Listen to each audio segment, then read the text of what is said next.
Halo sahabat Shalom, jumpa lagi. Sebentar kita akan mendengarkan firman. Kita akan mendengarkan firman dari kitab Kejadian. Nah, sebelumnya saya akan menyampaikan bahwa keberhasilan itu menjadi topik yang sering kali dibicarakan. Ya, keberhasilan merupakan isu menarik karena itu banyak sekali kursus-kursus, juga pelatihan-pelatihan, juga orang-orang yang disebut dengan motivator-motivator itu mengangkat topik ini, topik mencapai keberhasilan ini, agar manusia dapat mencapai keberhasilan. Bahkan ada beberapa motivator yang mengajarkan bahwa keberhasilan ini dapat dicapai bahkan dengan spontan, dengan cepat, dengan instan. Nah, kita akan belajar dari segi Alkitab, dari cara pandang Alkitab, bagaimana mencapai keberhasilan itu. Ya, sebelumnya saya akan menjelaskan dulu apa itu keberhasilan. Keberhasilan sendiri itu memiliki kata dasar hasil atau berhasil ya. Menurut Kamus Besar Bahasa Indonesia, berhasil itu artinya mendatangkan hasil.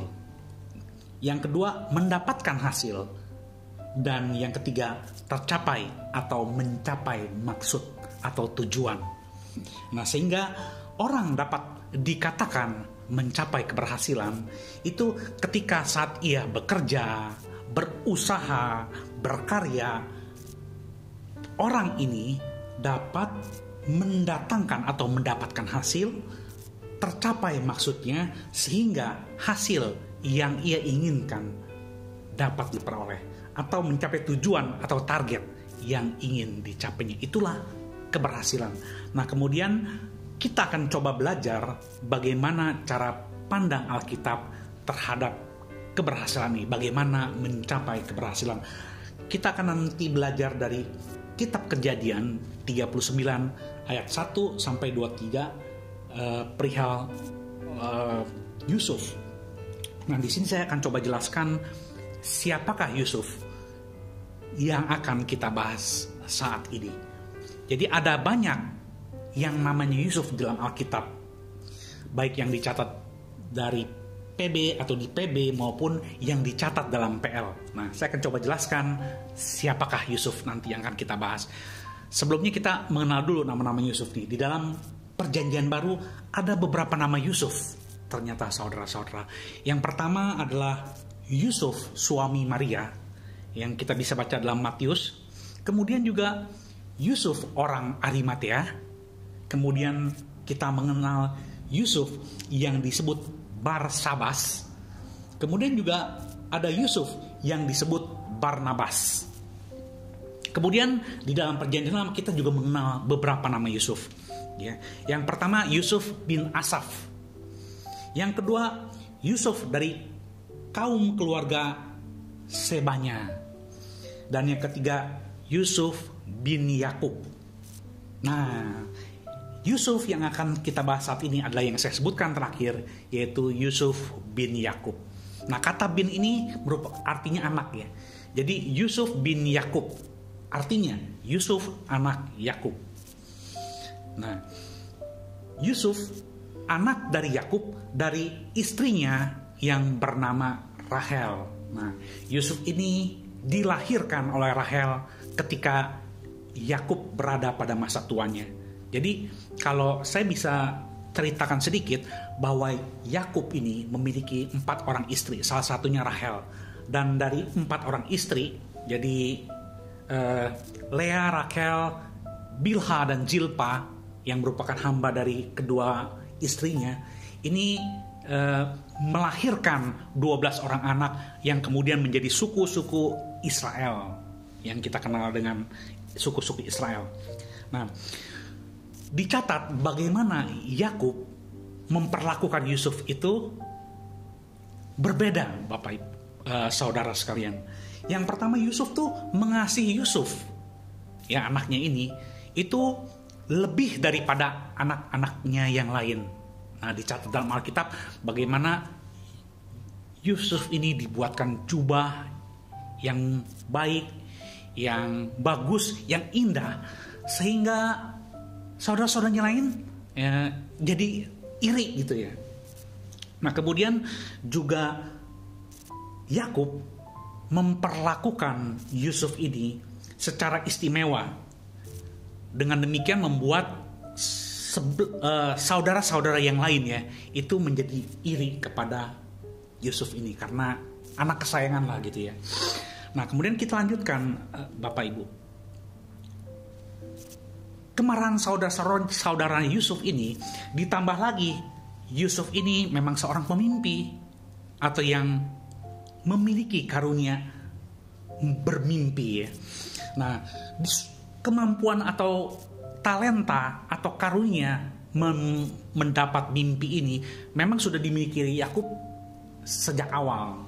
Kita bisa lihat bagaimana mimpi-mimpinya diceritakan kepada saudara-saudaranya, dan ini menyebabkan saudara-saudaranya jealous, iri, dan bahkan kalau catat, wah semakin gimana gitu ya si Yusuf ini. Karena Yusuf ini menceritakan. Nah saya akan coba bacakan bagaimana Yusuf ini yang seorang memiliki talenta bermimpi ini, yang mempunyai karunia bermimpi ini, dia menceritakan mimpi-mimpinya.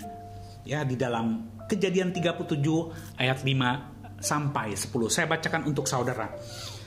Pada suatu kali bermimpilah Yusuf, lalu mimpinya ini diceritakannya kepada saudara-saudaranya.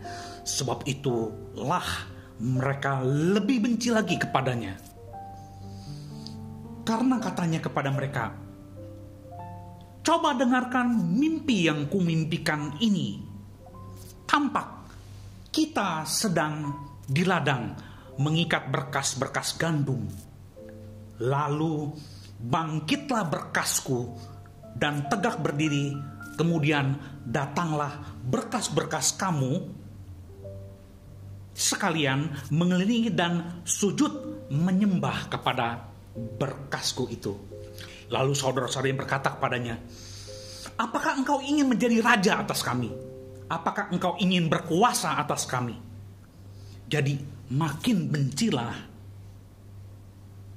mereka kepadanya karena mimpinya dan karena perkataannya itu. Lalu ia memimpikan pula mimpi yang lain yang diceritakan kepada saudara-saudaranya.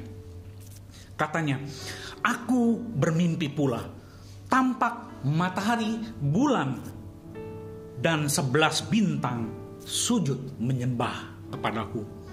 Setelah hal ini diceritakannya kepada ayahnya, saya ulangi, setelah hal ini diceritakannya kepada ayah dan saudara-saudaranya, maka ia ditegur oleh ayahnya. Mimpi apa mimpimu itu?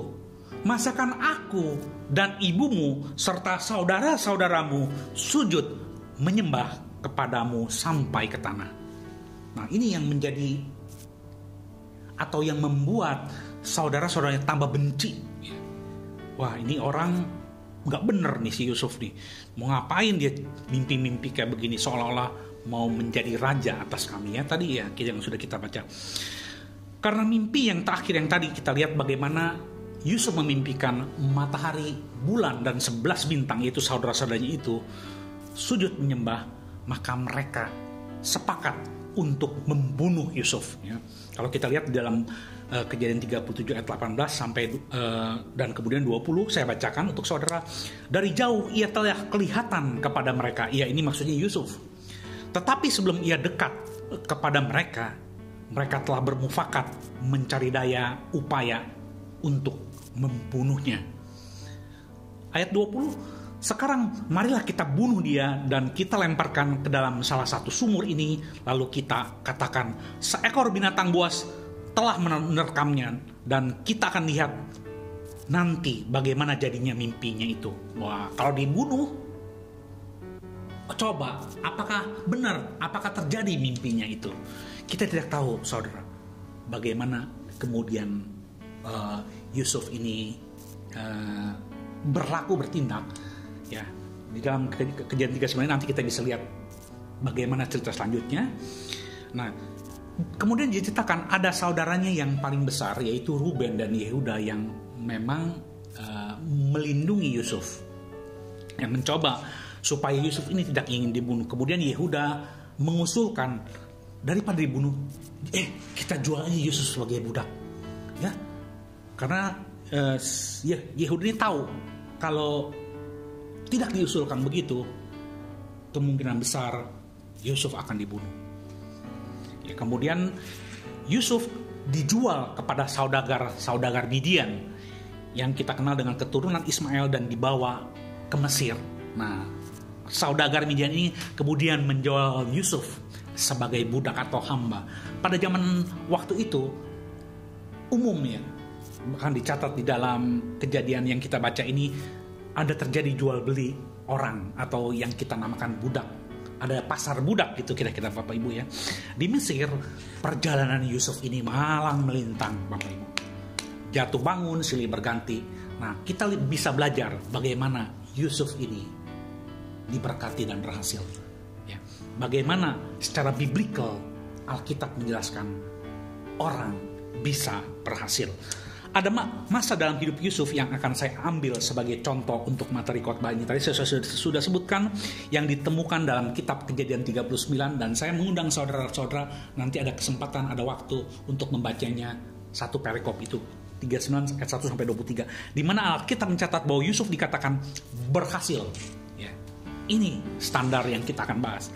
Bahkan dengan kata selalu berhasil. Nah, pada kesempatan ini, apakah rahasia keberhasilan berdasarkan Nats 39, Kejadian 39 tadi? Ya.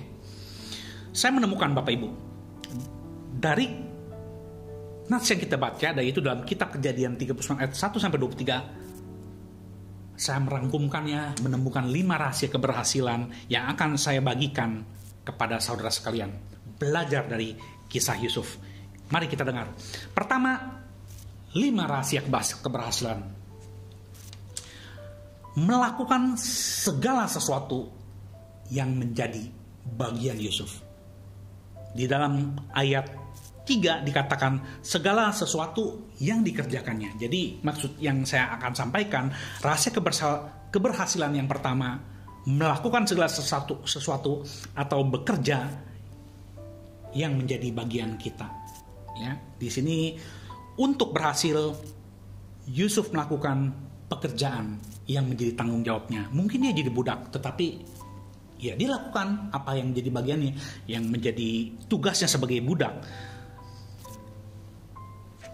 Yang saya maksudkan di sini adalah bagaimana kita dapat berhasil kalau atau jika kita tidak melakukan pekerjaan, karya, ataupun usaha. Kita tidak bisa berpangku tangan kemudian kita bisa berhasil.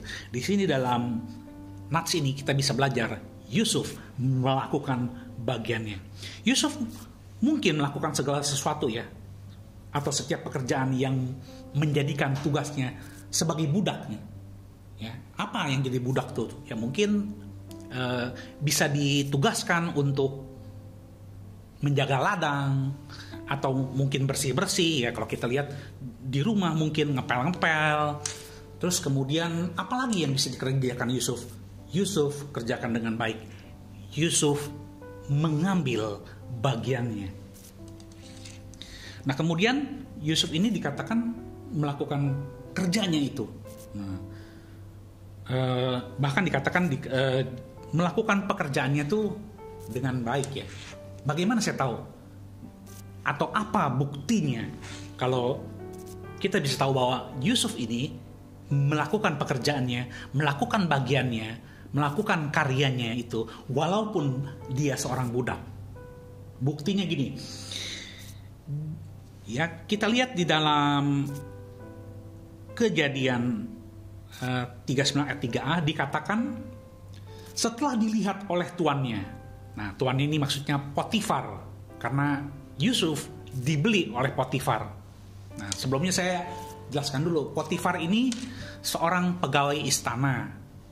Dan pekerjaannya, dia bukan orang sembarangan, saudara-saudara. Kepala pengawal raja. Nah, jadi tingkatannya lumayan tinggi, Bapak Ibu. Dibeli nih.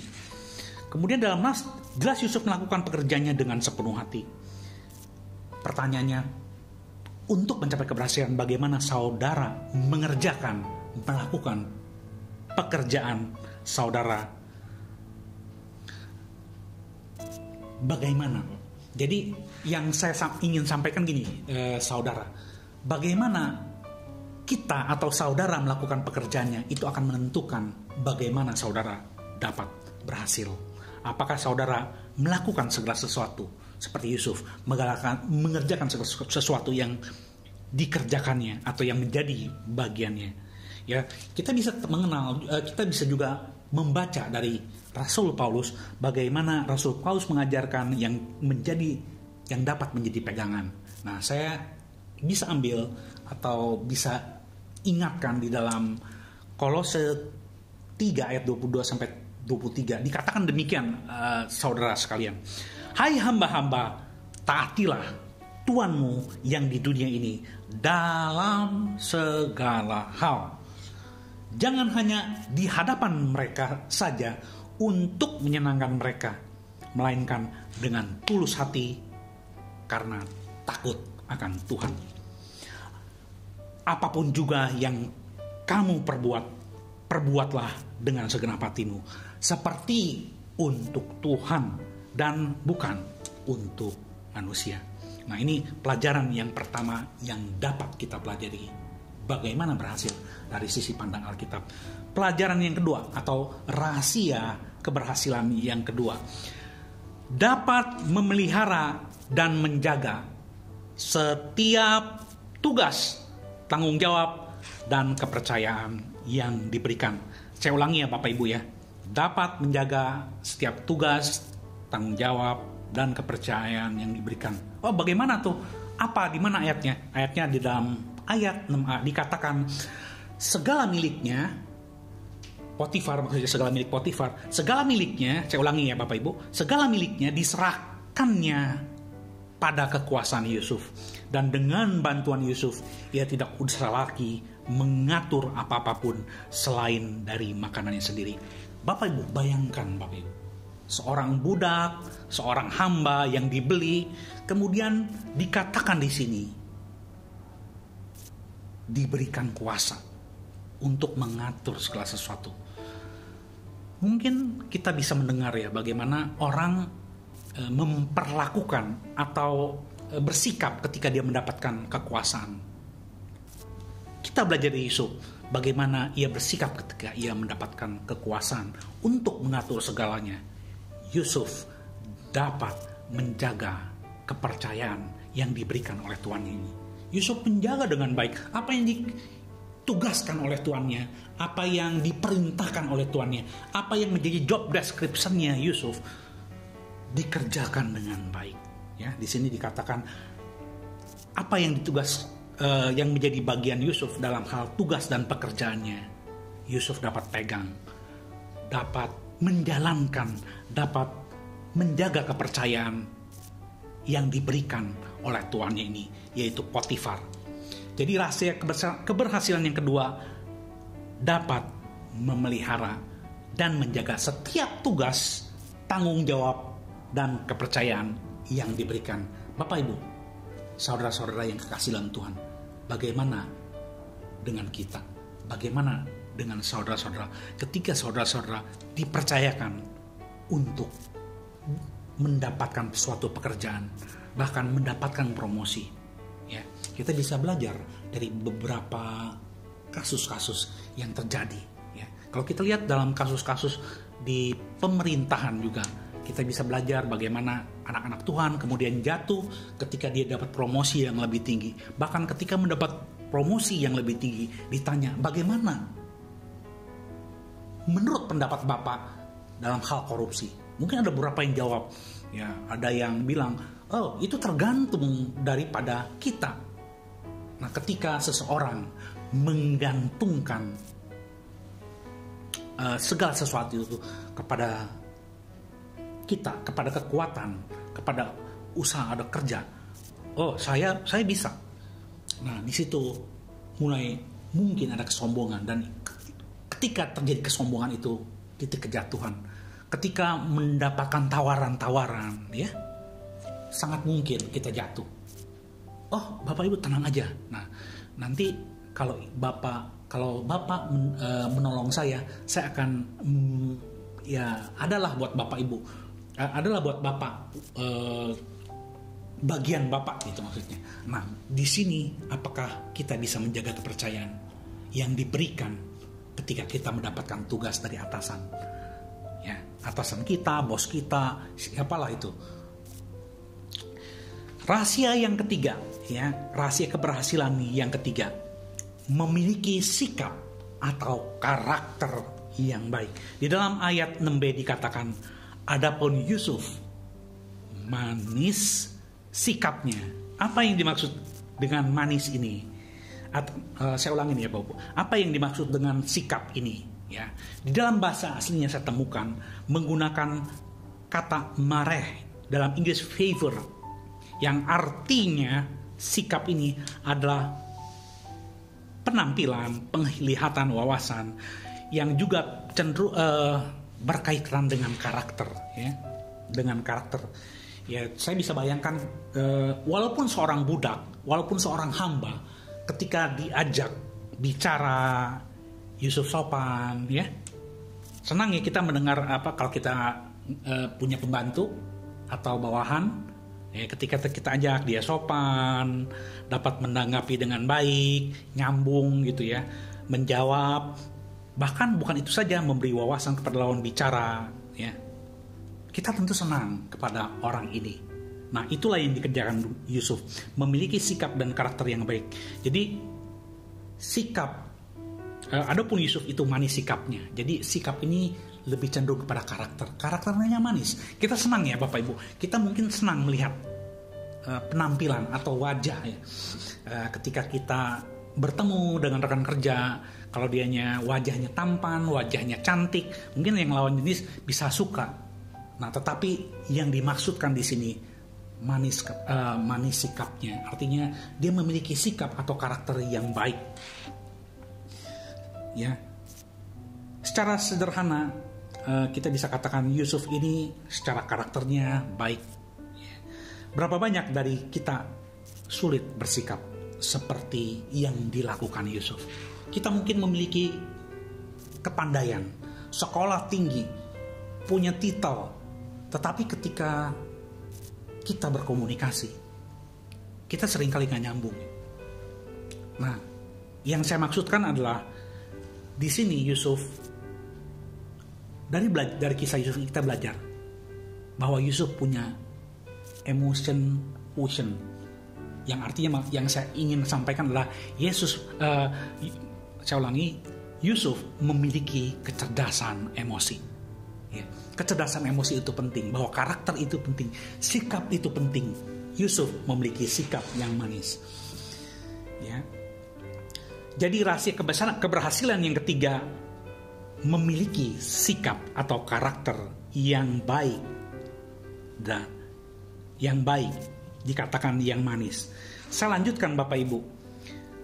Rahasia keberhasilan yang selanjutnya, rahasia keberhasilan yang keempat, memiliki integritas pribadi. Ya, di dalam ayat 7 dan kemudian saya lanjutkan dengan ayat 9b dikatakan, saya akan bacakan untuk saudara-saudara. Selang beberapa waktu, istri tuannya memandang Yusuf dengan birahi. Lalu katanya, marilah tidur dengan aku. Kemudian apa yang jadi jawabannya Yusuf? Bagaimanakah mungkin aku melakukan kejahatan yang besar ini dan berbuat dosa kepada Allah? Integritas. Kita bisa melihat bagaimana integritas Yusuf. Bapak Ibu, saudara sekalian, kata integritas itu menurut Kamus Besar Bahasa Indonesia memiliki dua makna atau arti ya.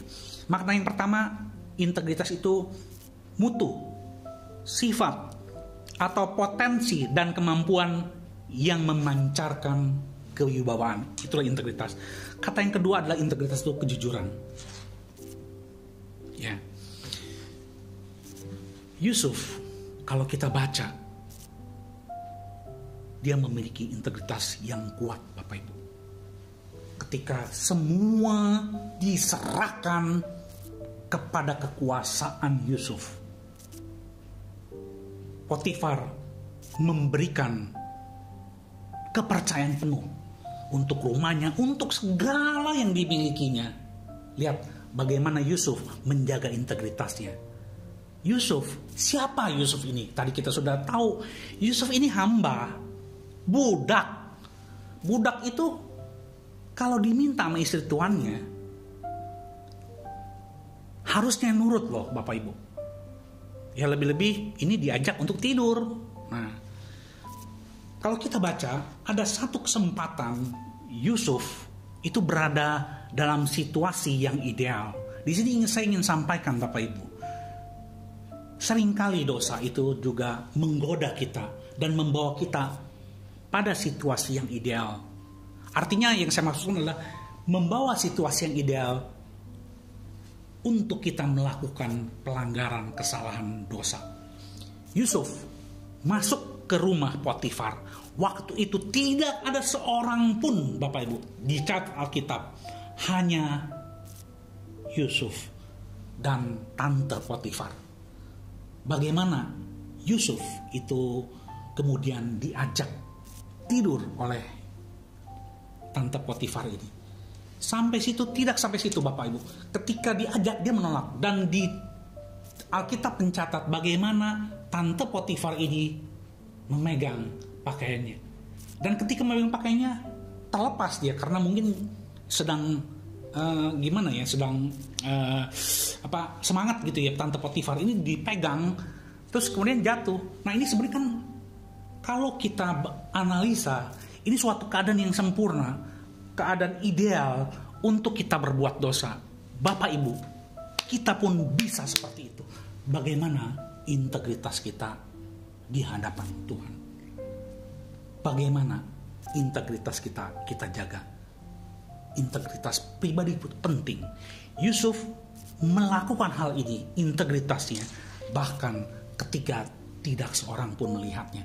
Bahkan ketika, kalau kita lihat, dalam posisinya sebagai budak, sebagai hamba yang mestinya menurut atau manut gitu ya, nurut kepada istri tuannya, karena istri tuannya juga termasuk majikan untuk tidur dengan dia. Nah kalau bagi beberapa orang mungkin ini kesempatan, bagi Yusuf ini suatu tantangan ya, tantangan karena Yusuf memasuki keadaan ideal di mana tidak ada seorang pun, tetapi kita bisa belajar dari Yusuf bagaimana suatu keadaan yang ideal, suatu keadaan yang sempurna untuk berbuat dosa, tetapi dengan integritas Yusuf bilang, no, tidak.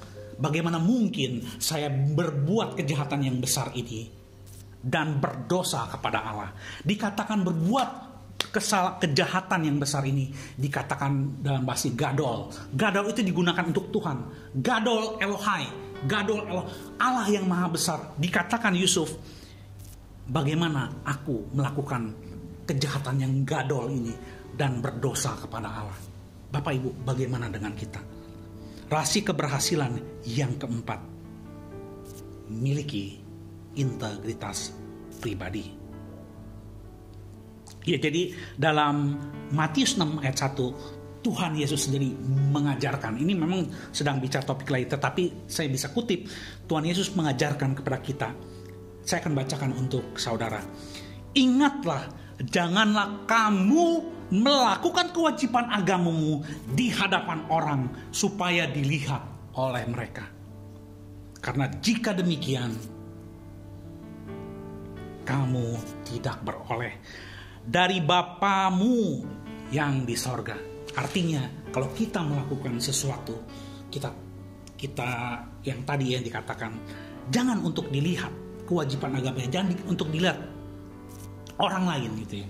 Kalau kita melihat bagaimana orang-orang para ahli Taurat, orang-orang Farisi itu, mereka suka memperlihatkan bagaimana salehnya mereka. Bagaimana mereka menjalankan kewajiban agamanya sehingga agar bisa dilihat orang-orang. Mereka berdoa di persimpangan jalan, terus juga mereka berdoanya paling depan sehingga orang-orang bisa melihat bagaimana salehnya mereka. Kita tidak seperti itu. Murid Kristus harus memiliki integritas. Artinya ia melakukan kewajiban agamanya, even walaupun tidak ada orang yang melihat. Karena kenapa? Di sini dikatakan Allah melihat. Yang terakhir Bapak Ibu, rahasia keberhasilan yang kelima, adanya penyertaan Tuhan. Nah, ini merupakan hal yang terakhir, tetapi menjadi hal yang terutama. Saya ulang ya Bapak Ibu, adanya penyertaan Tuhan. Walaupun ini saya sebutkan yang terakhir, tetapi sesungguhnya dalam mencapai keberhasilan, penyertaan Tuhan adalah hal yang terutama. Ayat 2a dikatakan, Tuhan menyertai Yusuf. Kita dapat mencapai keberhasilan bukan karena kepintaran kita, bukan karena kita kuat, karena kita gagah, kita punya kekuasaan. Bukan seperti itu. Kita lihat dalam perikop ini, dalam perkara Yusuf. Yusuf ini seorang hamba, budak, tidak ada masa depan, tergantung tuannya. Lihat dikatakan bagaimana Yusuf, bagaimana Tuhan menyertai Yusuf, adanya penyertaan Tuhan. Ya. Jadi rahasia keberhasilan yang kelima, adanya penyertaan Tuhan. Di sini bagaimana dengan kita? Apakah saudara-saudara berdoa setiap waktu, setiap saat, setiap hari, sebelum berangkat kerja, sebelum keluar makan, sebelum bertemu dengan mungkin rekan bisnis, bertemu dengan orang-orang di sekitar kita, ketika menghadapi persoalan? Apakah saudara berdoa untuk meminta penyertaan Tuhan? Adanya penyertaan Tuhan. Sebagai penutup saya akan simpulkan dari Kejadian 39, dari cara pandang Alkitab, agar kita dapat berhasil, kita perlu mengerjakan 5 kunci keberhasilan. Ini saya samarikan ya. Rahasia keberhasilan yang pertama, melakukan segala sesuatu atau bekerja yang menjadi tanggung jawab atau bagian kita. Rahasia keberhasilan yang kedua, dapat memelihara dan menjaga setiap tugas, tanggung jawab, dan kepercayaan yang diberikan. Keberhasilan yang ketiga, memiliki sikap atau karakter yang baik atau manis. Rahasia keberhasilan yang keempat, miliki integritas pribadi. Yang rahasia yang kelima, kita perlu minta penyertaan Tuhan. Bila kelima hal di atas yang sudah saya jelaskan saudara lakukan, maka kita atau saudara dipastikan akan berhasil dalam kehidupanmu. Semoga menjadi berkat. Tuhan Yesus memberkati. Sebelum kita sudahi, kita berdoa dulu. Saya akan memimpin dalam doa. Bapa kami di surga, terima kasih hamba sudah menyampaikan firman. Kiranya firman ini dapat menjadi berkat bagi anak-anakmu dimanapun mereka berada. Menjadi panduan, menjadi cahaya, lampu, penerang bagi jalan-jalan mereka. Sehingga ketika dalam kehidupan mereka ingin berhasil, mereka ingat apa yang dilakukan Yusuf, apa yang menjadi tugas dan tanggung jawabnya. Dan yang terpenting Tuhan, kami semua bisa meminta penyertaan-Mu ketika kami ingin melakukan sesuatu. Terima kasih Tuhan, inilah doa dan permohonan kami. Segala pujian, kehormatan, dan kemuliaan hanya bagi nama-Mu. Di dalam nama Tuhan Yesus Kristus kami telah berdoa dan mengucap syukur. Haleluya, amin.